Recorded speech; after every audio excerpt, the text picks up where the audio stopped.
नमो वरहंताणं नमो सिद्धाणं नमो वारियाणं नमो वज्रायाणं नमो लोये सवसाहूणं शुद्धात्मानमनेकान्तं साधुमुत्तम मंगलम वंदे संदृष्टिसिद्ध्यर्थं संदृष्ट्यर्थप्रकाशकं मंगलम भगवान वीरो मंगलम गौतम गणे मंगलम कुंदकुंदाज्यो जैन धर्मोस्तु मंगलम सर्वमंगल मंगलम सर्वकल्याणकारकम प्रधानम सर्वधर्माणां जैनम जयतु शासनम निर्मल ध्यान लगाए थे कर्म कलंक जलाए भय सिद्ध परमात्मा वंदो मन बचकाय प्रगटे निज अनुभव करे चेतन सच्चारू सब ज्ञाता लक्ष्य नमो समय सार से हो।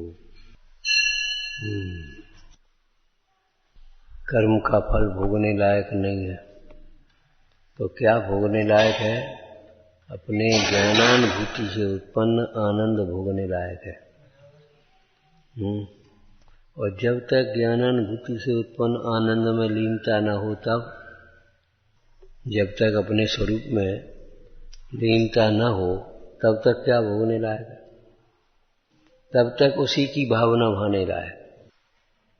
वह भावना भी अपूर्व आनंद रूप है। वह उस स्वरूप की भावना अथवा स्वरूप की लीनता की भावना, स्वरूप में लीनता की भावना, वह भी अपूर्व आनंद रूप है, निष्काम भाव रूप है। बोलो, जब अपने स्वरूप में परिणति नहीं रहती तब क्या करते हैं? कब धन्य सो अवसर पाऊं जब निज में ही कर्ताधिक भाव मिटाऊं रागाधिक दूर भगाऊं। दृष्टांत, जैसे कोई स्त्री अपने पति के विरह काल में, पति परदेश गया, अब क्या करने लायक? उस समय भी कोई अन्य पुरुष अवलंबन करने लायक नहीं है। उस समय भी अपने पति का ही स्मरण, पति के ही आगमन की, मिलन की भावना, यही तो बात है। और क्या करेगी?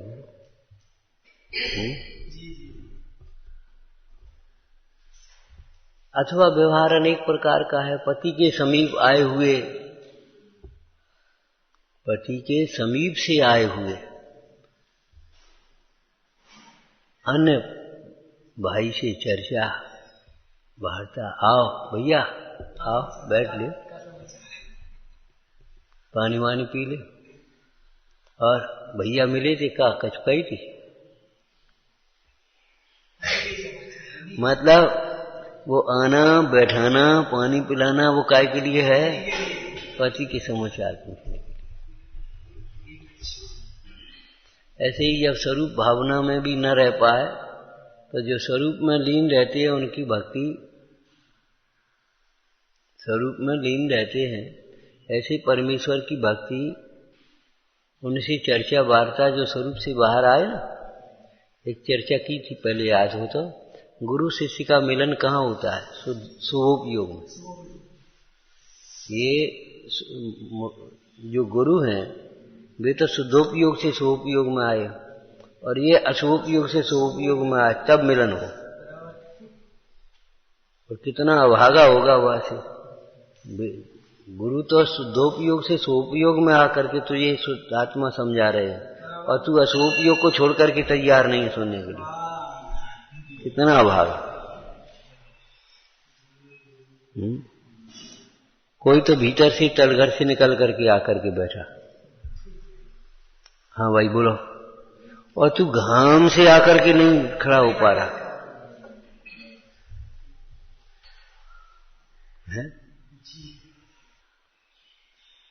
सविकल्प दशा में भी शुद्धात्म तत्व ही अवलंबन है, दूसरा अवलंबन लेने लायक नहीं है।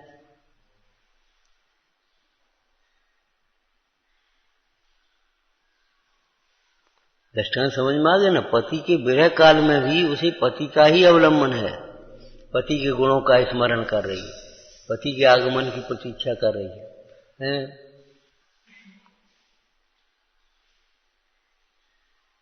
लेकिन अन्य का अवलंबन तो नहीं।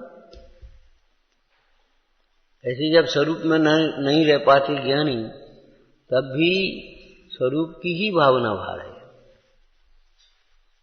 यदि कोई ऐसी कल्पना करके विचार करके अब पति तो है नहीं तो अब क्या करें, चलो दूसरे का अवलंबन लो, तो वो कुशीर हो गया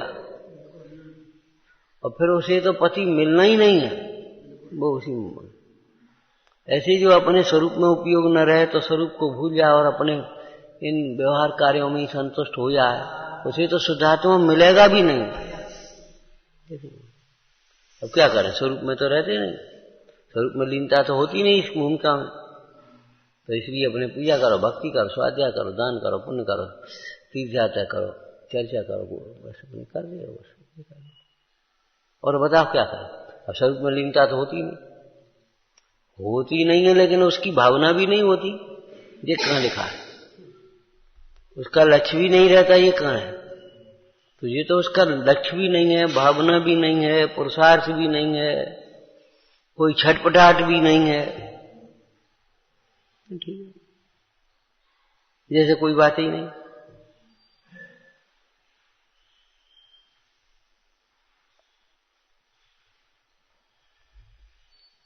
इसे अपना कार्य करने का हर्ष बहुत है, तो अपना कार्य बिगड़ने का खेद भी तो होगा।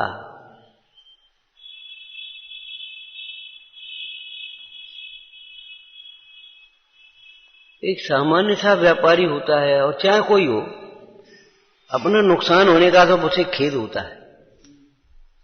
अगर नहीं होता है तो समझना नुकसान को नुकसान समझ ही नहीं रहा, उसे लाभ नुकसान का कुछ विवेक ही नहीं, और नहीं तो नुकसान होने का खेद होता है।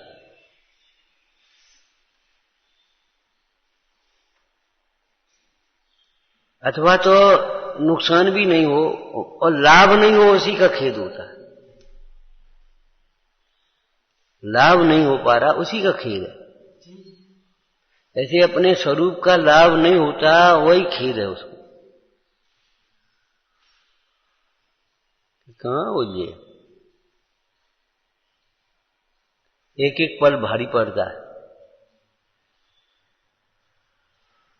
एक एक पल भारी पड़ता है।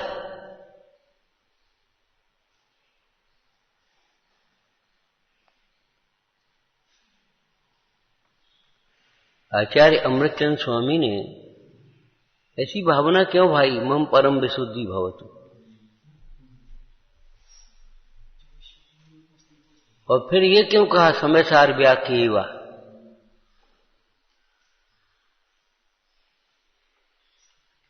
मतलब ये है, समय सार माने क्या? ये समय सार की जो व्याख्या कर रहे हैं, इस व्याख्या में है क्या ये बताओ।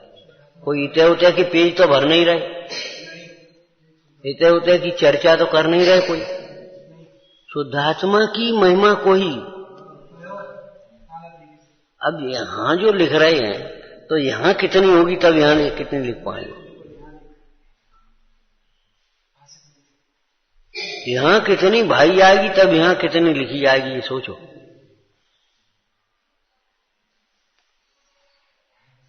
तो यहां तो लिख गई सो लिख गई, भीतर में क्या चल रहा है ये मालूम है? वो स्वरूप को भाते भाते स्वरूप में लीन हो जाते, स्वरूप को भाते भाते स्वरूप में लीन हो जाते, स्वरूप को भाते भाते स्वरूप में लीन हो जाते। उससे उनका प्रचुर स्वसंवेदन भी बढ़ रहा है, और भावना भाते स्वरूप में लीनता ही बनी रहे, स्वरूप से कभी बाहर ना आए।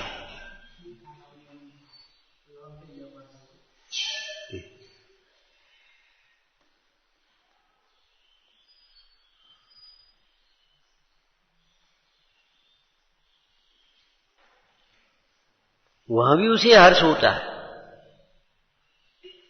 पौराणिक दृष्टांत बताओ, पौराणिक दृष्टांत, चलो पद्म पुराण का।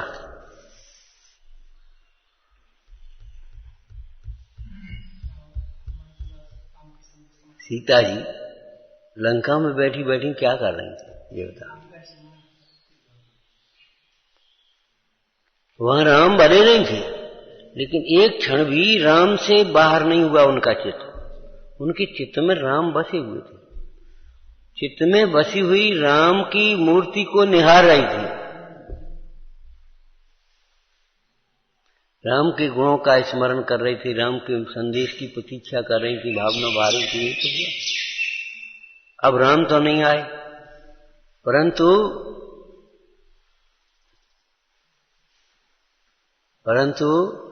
सामने वो अंगूठी दिखाई दी, राम लिखा था उस पर। एकदम चेहरा खिल गया। ऐसे जिनबिंब को देख करके जिस पर चिदबिंब अंकित हो रहा है,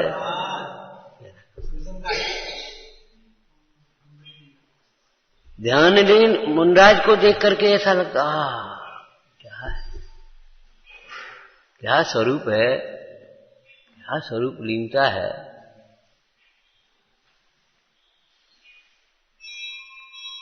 क्या वैभव है, अद्भुत, अद्भुतात् अद्भुतम, अद्भुत से भी अद्भुत, क्या स्वरूप। वो राम लिखा था उस समय पर। वो बोली निहार, यहां अंगूठी आई कैसे? राम की अंगूठी। राम की अंगूठी मिलने पर ऐसा हर्ष हुआ मानो राम ही मिल गए। लेकर के कौन आया? अब देखो, उस अंगूठी को देखने में जितना हर्ष है, उससे बहुत गुना हर्ष हनुमान को देखने।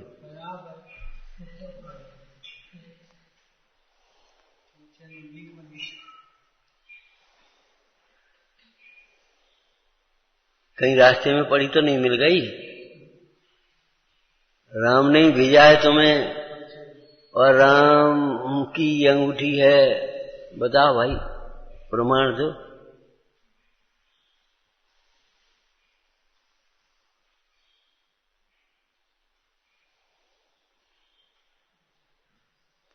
सुनते सुनते विश्वास आ गया कि हाँ बिल्कुल राम के समीप से आया है और राम की अंगूठी है ये।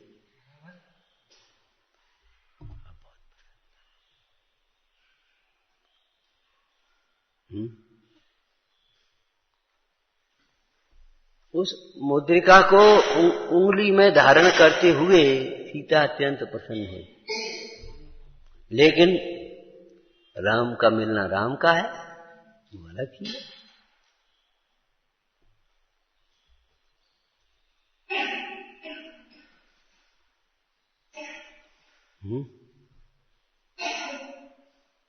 और अपना चूड़ामणि उसको दे दिया, जाओ राम को लेना, जिसने अपना सर्वस्व भेद ज्ञानियों को सौंप दिया है। क्यों? भेद ज्ञानियों ने सर्वस्व अपना आत्मा के लिए सौंप दिया है। इसको आप अपनी भाषा में बोलो, अपनी भाषा में बोलना। आप कैसे सौंपोगे, क्या करोगे, कैसे बोलोगे? मेरा एक एक समय आराधना के लिए, आत्मा के लिए है, दूसरे काम, किसी काम के लिए। दूसरे काम तो हो जाए सो हो जाए, वो भी आत्मा के लिए। ये झाड़ू काय के लिए लगाई, यहां स्वाध्याय हो, चिराई काय को बिछाई जाकर के स्वाध्याय हो, एक अधिकार को लगाई स्वाध्याय हो। स्वाध्याय काय के लिए है? अपने स्वरूप को जानना है, स्वरूप को समझना है, स्वरूप की भावना होना। मतलब ये झाड़ू लगाना भी आत्मा के लिए है, ये कहना है। इसको छल ग्रहण करने की बात नहीं। हमारा एक एक समय आत्मा के लिए, तो हमें कोई मतलब नहीं है, हमें क्या करना है अपने। और रोटी खाई तो रोटी कहां से आ गई ये बता दो, रोटी कहां से आ गई? शरीर में एकत्व बुद्धि कैसी और शरीर की प्रीति कैसी से पड़ी रहती है, और ये छल ग्रहण कर लेता है। हमारा एक एक समय आराधना के लिए, तो हमें तो अपनी आराधना करनी, ये लोग लगे रहे अपने करते रहे, और हम तो अपनी रोटी खाई। अपने रोटी कहां से खा गई? रोटी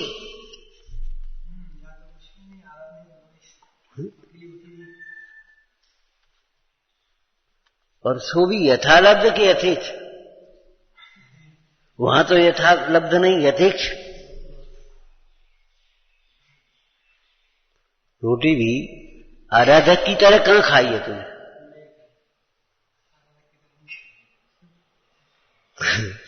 रोटी भी आराधक की तरह कहां खाई है? भोजन करने में भी आत्मा के लिए, मतलब पूरा भरपेट भोजन नहीं करेंगे जो प्रमाद आ जाए, घर से भोजन नहीं करेंगे जो खोटा परिणाम, कामोत्पादक भोजन नहीं करेंगे।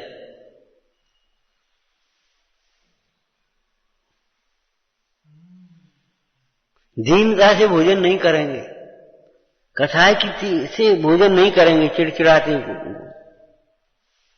आत्मा की आराधना करें। माने उसको आत्मा का हर समय लक्ष्य रहेगा, तो इसका मतलब क्या है? सीता तो उस समय उपवास में बैठी थी,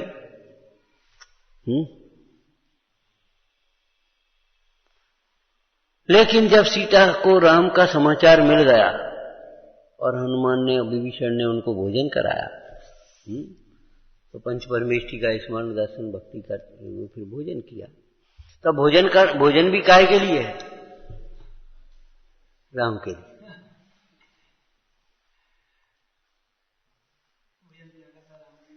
हनुमान और विभीषण धर्मात्मा जीव हैं। सीता जी को कैसे निवेदन कर रहे, कैसे समझा रहे, अब जल्दी लाओ, इतने दिन के भूखे हैं, जल्दी रोटी लाओ, हमारा नियम पूरा हो गया, राम का समाचार मिल गया। ऐसा नहीं है। हनुमान और विभीषण के हाथ जोड़ करके निवेदन कर रहे, माता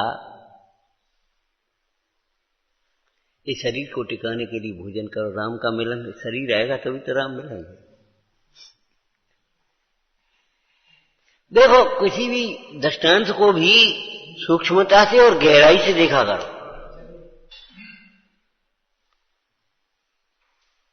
शरीर छूट जाएगा, अब राम कहाँ मिलेंगे?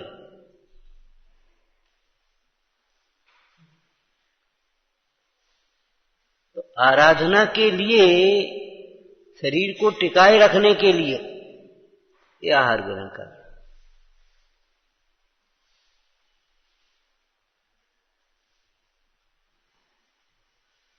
अब बताओ, कहां भोजन की कितनी रुचि होगी और कितनी आसक्ति होगी, कितनी प्रवृत्ति कैसे होगी,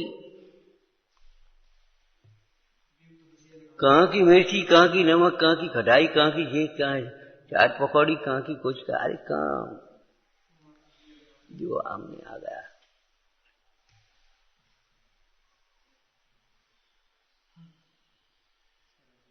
माने मुनिराजों की जो वृत्ति है वो सहज वृत्ति है। ऐसे ज्ञानी श्रावकों की भी जो वृत्ति है वो सहज वृत्ति है। उनको राग बहुत मंद हो गया, संजलन संबंधी पानी की रेखा के समान, और इनका अभी राग थोड़ा ज्यादा है, इतना अंतर है। लेकिन राग में उपादेयता न उनको है न इनको है।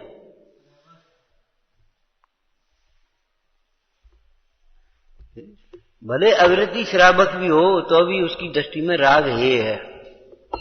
राग होने का खेद बरतता है, हे भगवान ये राग कब छूटे, ये राग कब छूटे।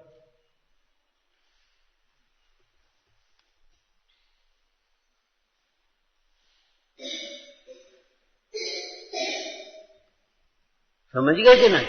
कोई एक प्रतिज्ञा उनके लिए बंधन नहीं थी। क्या प्रतिज्ञा थी उस समय? राम का समाचार नहीं मिलेगा तब तक मेरे अन्न जल का त्याग। ठीक है ना? ये प्रतिज्ञा उनको बंधन रूप नहीं थी, और जैसे ही समाचार मिला सो एकदम घबरा नहीं, जल्दी लाओ भैया, इतने दिन हो गए, प्यास बहुत जोर से लगी, पानी लाओ, भोजन लाओ, इतने दिन हो गए।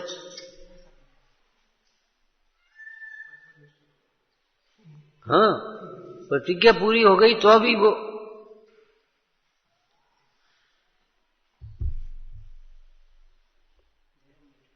जब निवेदन किया विभीषण ने, हनुमान ने, तब स्नान किया, मंदिर में पूजा भक्ति करी, उसके बाद फिर भोजन में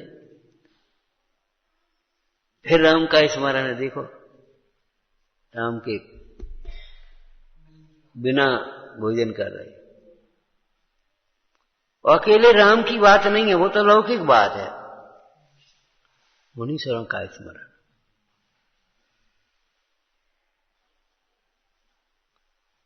बहाने बनाते रहते हैं हम।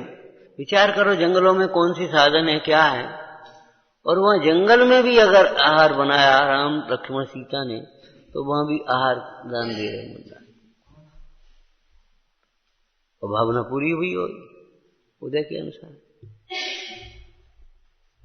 तो ये कोई वैसी बातें नहीं है। हमारा एक एक समय आराधना के लिए है।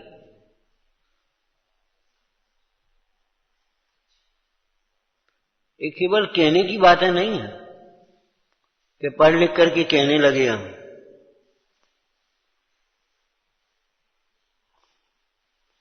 उल्टे काम नहीं है। योग्य प्रवृत्ति के लिए हमको आराधना करनी है, और अयोग्य प्रवृत्ति फिर आराधना के नाम पर बातें फिर करनी है। अब नींद आ रही, अब सो जा, बातें करना जरा सा अपना कुछ कर लीजिए। ये प्रमाद रूप प्रवृत्ति नहीं है। धर्म कार्यों में भी, व्यवहार कार्यों में भी जब परमार्थ में नहीं है, तब उत्साह पूर्वक प्रवर्तन हो रहा है। उत्साह पूर्वक, उल्लास पूर्वक, कोई भार रूप प्रवर्तन नहीं है। भैया अब क्या करे, पूजा करने पड़ेगी, अब स्वाध्याय करने पड़ेगा, प्रार्थना मानने पड़ेगा, जल्दी उठने पड़ेगा। तो आज हमारा मूड पिरा रहा है, रोटी खाने के लिए मूड पिरा, तब नहीं पिरा रहा। विचार तो करो। उल्लास पूर्वक, उत्साह पूर्वक धर्म कार्यों में। वह हर्ष कैसा है? पंडित टोटरमल जी की भाषा में बोलो, वह हर्ष कैसा है? दंड समान। जैसे कोई बड़े दंड से बचकर छोटे दंड को अंगीकार करता है, तो बड़े दंड से बचने का हर्ष होता है उसे। आपको कोई दृष्टांत बताया था ना, लौकिक, कोई चेकिंग आ गई और मान लो थोड़ी सी भूल हो गई थी बच्चे से, बच्चे से भूल हो गई। अब वो चेकिंग में भूल तो पकड़ गई जैसे, तब तक वो पिताजी आ गए। सर क्या बात? साहब बोलो, अरे बच्चे की गलती हो गई, और साहब ऐसा, उसकी समझ में आ गई, इसका अभिप्राय गलत नहीं है, चूक हो गई है बच्चे। बोलो साहब वो चालान तो फलाना, साहब आप देखो, आप बच्चे से भूल हो गई है, भूल तो हो ही गई। अब तो वो सोचने लगा, सज्जन पुरुष है ये, अभिप्राय इसका निर्दोष है, दोष हो जाने पर भी अभिप्राय निर्दोष है। ठीक है, एक काम करो, 50 रुपए का जुर्माना भर, 50 रुपए का जुर्माना भर करके रसीद काटी, चलेगा। नालायक कहीं का, तेरे कारण से आज 50 रुपया का दंड लगा। वो तो साहब अच्छे थे, पता पड़ती चालान हो जाता था, इधर होते।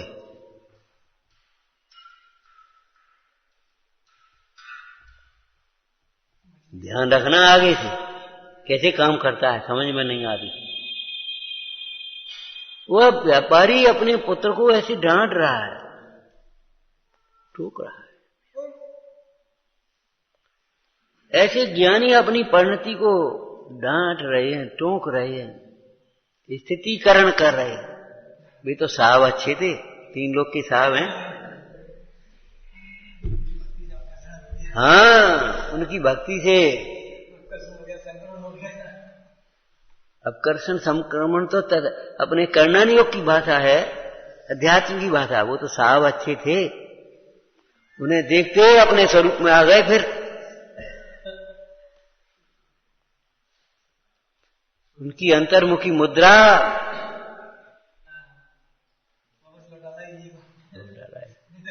कहीं इधर उधर देखते वो बातों में हिलगा देता। तुम्हारा आत्मा में मन नहीं लगा, मान लो अभी लौकिक कार्य में तुम्हारा पढ़ने में मन नहीं लगा, अब आपके दो मित्र हैं, एक कुमित्र एक मित्र। तो मित्र अपनी ढंग से अपनी पढ़ाई करता है, आपका मन नहीं लगा आपके कमरे में, तो आपने सोचा चलो उसके पास हुआ, ठीक है ना।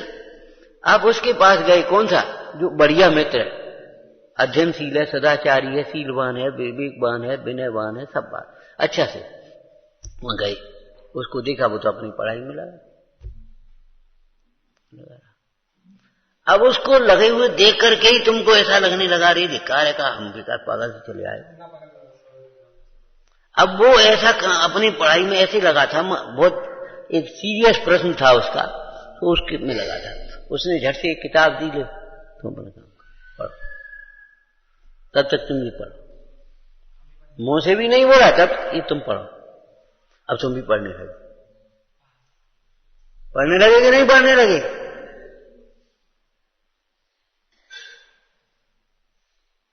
और पढ़ते पढ़ते फिर आपको अपनी मन लग गया, आए और अपने काम में लग गए। और अगर खोटे मित्र के पास पहुंच गए, आओ और चलो अपन का आज फलाना शो चल रहा है, तो अपन चल रहे वहां, मर जाते कि नहीं मर जाते वहां?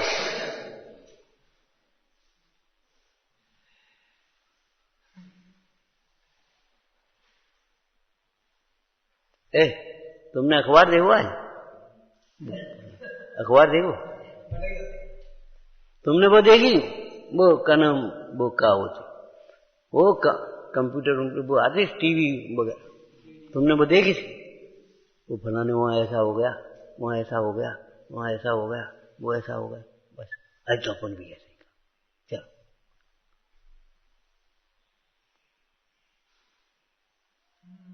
भगवंतों का ये सहज उपकार है, अकृत्रिम उपकार है, बिना किए हुआ उपकार है कि उनको स्वरूप में लीन देख करके ज्ञानी जी स्वरूप लीनता का पुरुषार्थ बढ़ा ले।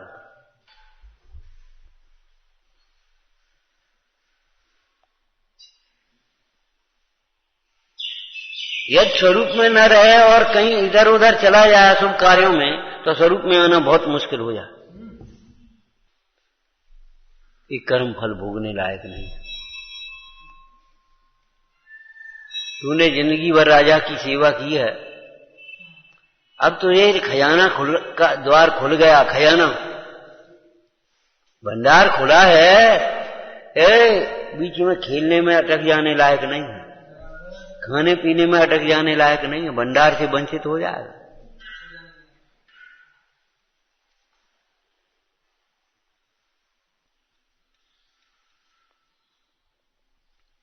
समझ में आया? तू आत्मार्थी है, आत्मिक सुख का आराधक है, आत्म सुख की वांछा हुई, तो ये कर्म फल भोगने लायक नहीं है, ये पुण्य के फल भोगने लायक नहीं है।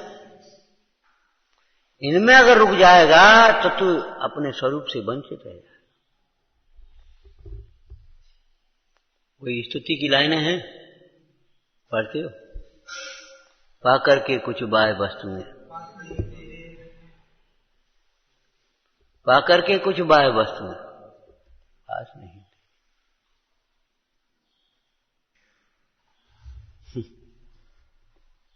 पास नहीं तेरे।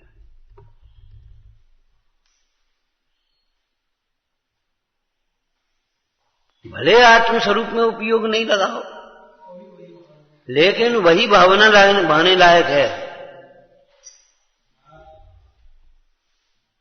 आचार्य अमृतचंद स्वामी कहते, मुझे सिद्धोपयोग ही शरण है।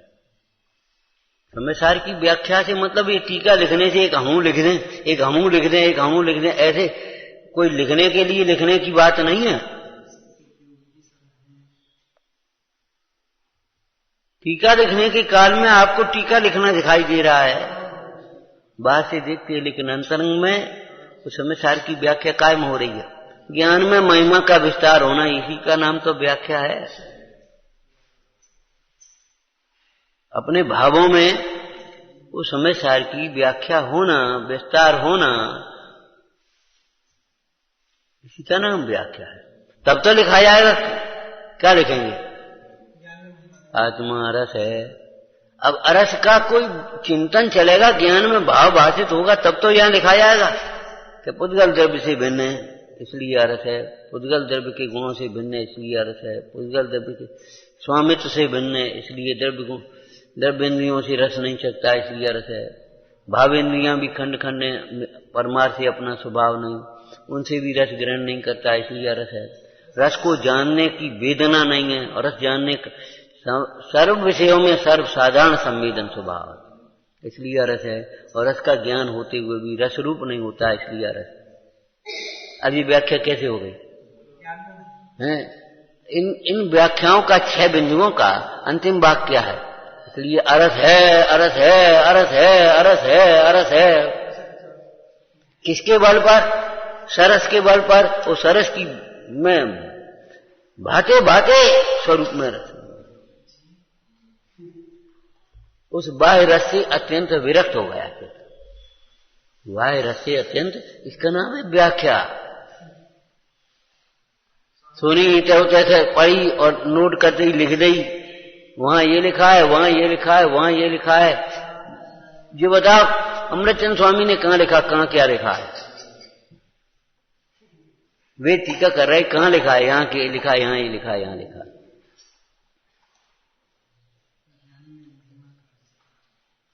उस टीका में इसका ये अर्थ है, उस ग्रंथ में इसका ये अर्थ है, और उसमें यहां ऐसा लिखा है, उसमें ऐसा लिखा है। ये कहां है? कोई प्रसंग आ गया एक आध नियमसारी आदि ग्रंथों में, वो बात अलग है, लेकिन अमृतचंद स्वामी के में तो ये भी नहीं आया। एक आध गाथा मुश्किल से आई। उदाहरण जो आगम के उदाहरण है बहुत कम आ पाए।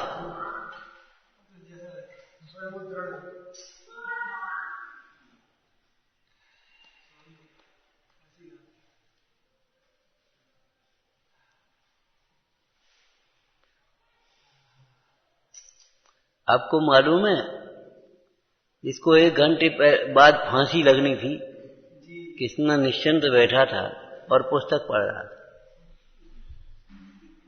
वो आया, क्या कर, कुछ नहीं, एक शहीद दूसरे शहीद से मिल रहा है, निश्चिंत। अब हमें जाने हैं तो सवेरे से सही बस प्रवचन सब गौण हो गए। ये क्या तुम्हारी प्रवृत्ति है? जाने है, अरे जाने तक चले जाओ, जब तक है तब तक तो कम से कम बैठो। इतना छूट गया,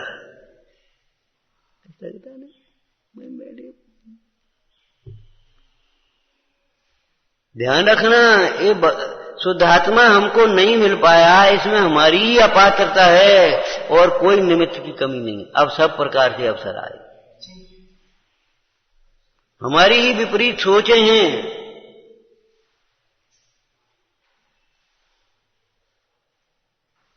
जिज्ञासा, विनय, लगन हमारी नहीं है।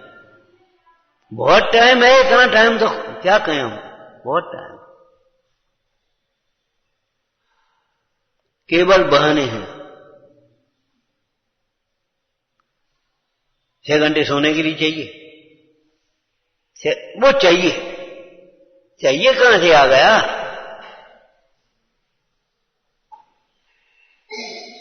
चार घंटे उसके लिए चाहिए, फिर 1 घंटा नहाने के लिए चाहिए, फिर 1 घंटा बाद खड़े होकर के बातें करने के लिए चाहिए, पूजा करने के लिए चाहिए। अरे चाहिए कहां से आ गया?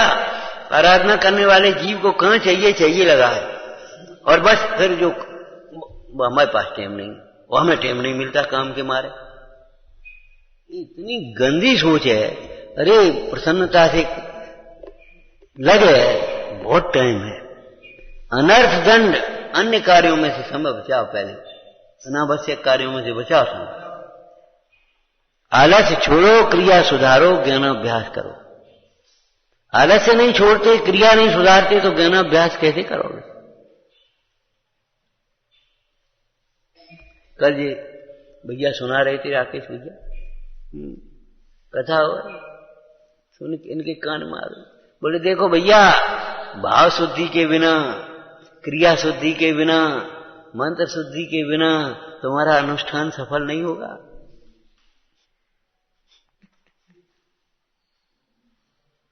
समझने की बात है, भाव शुद्धि नहीं है हमारी।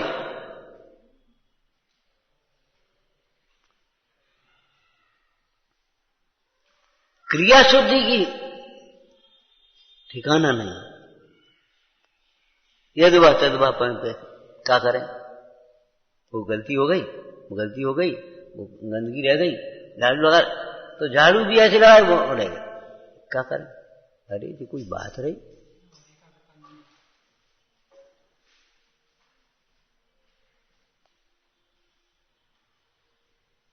विचार करो। मालूम है मंत्र की परिभाषा क्या की है मंत्र शास्त्र में?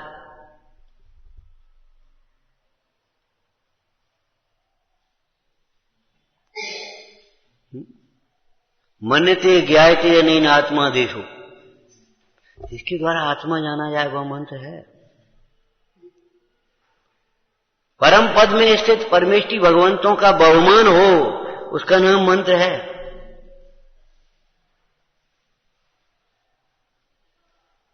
सिद्धक विधान में मंत्र क्या लिखा है? निज आत्म रूप लखे सुख हो जग में, यह मंत्र महान कहो। ये महान मंत्र है। निज आत्म रूप लखे सुख हो जग में, यह मंत्र महान कहो। ये महामंत्र है। और स्वरूप में आनंदित हैं, मग्न हैं, लीन हैं उन परमेष्टि भगवंतों का जिसमें स्मरण हो रहा है, उसका नाम मंत्र है। और नहीं तो कोई मंत्र ऐसा बताओ जिसमें परमेष्टि भगवान का नाम नहीं हो। कोई भी मंत्र बता दो आप, मंत्र ही नहीं होगा वो। अरे नमोकार मंत्र तो पंच परमेष्टि आ गए। ओम नमः सिद्धिभ्या तो उसमें आ गया ओम नमः, ये भी मंत्र। क्यों? परमेष्टि संक्षिप्त में भले आए। नमः श्री वर्धमाना, ओम नीम श्री वृषभकर्णा जिनेन्द्राय नमः।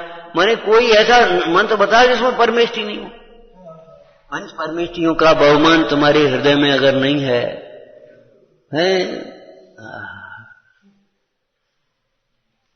उन जैसा होने की भावना नहीं है,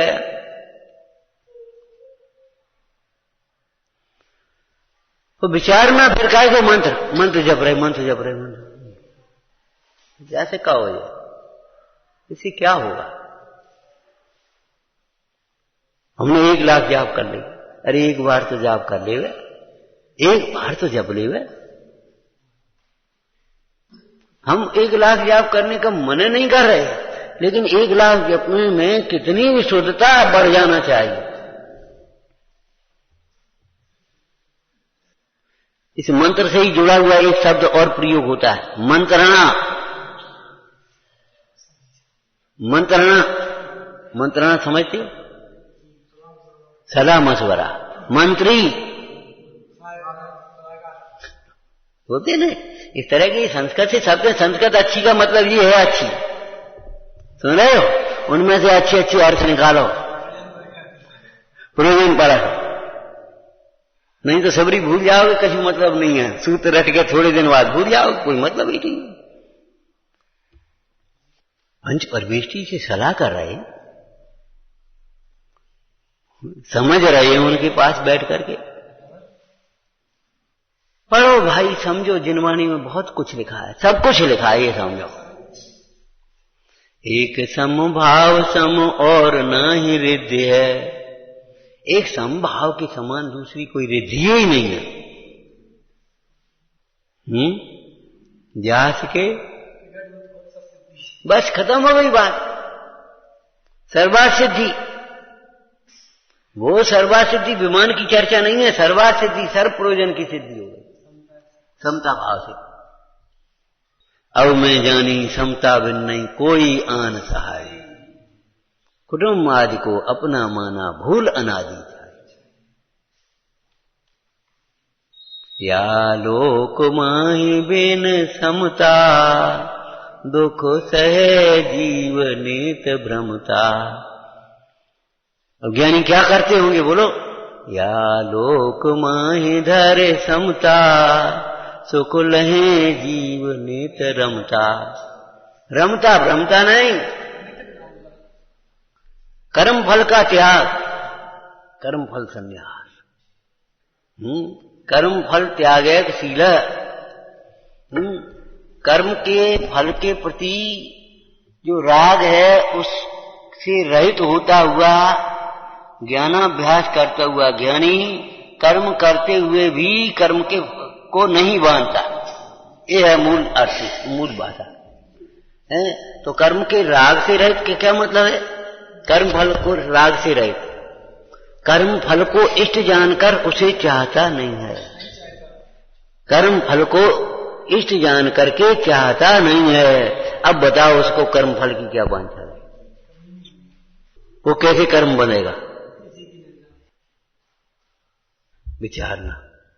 सहजानंदी सोद स्वरूपी अविनाशी में आत्म स्वरूप।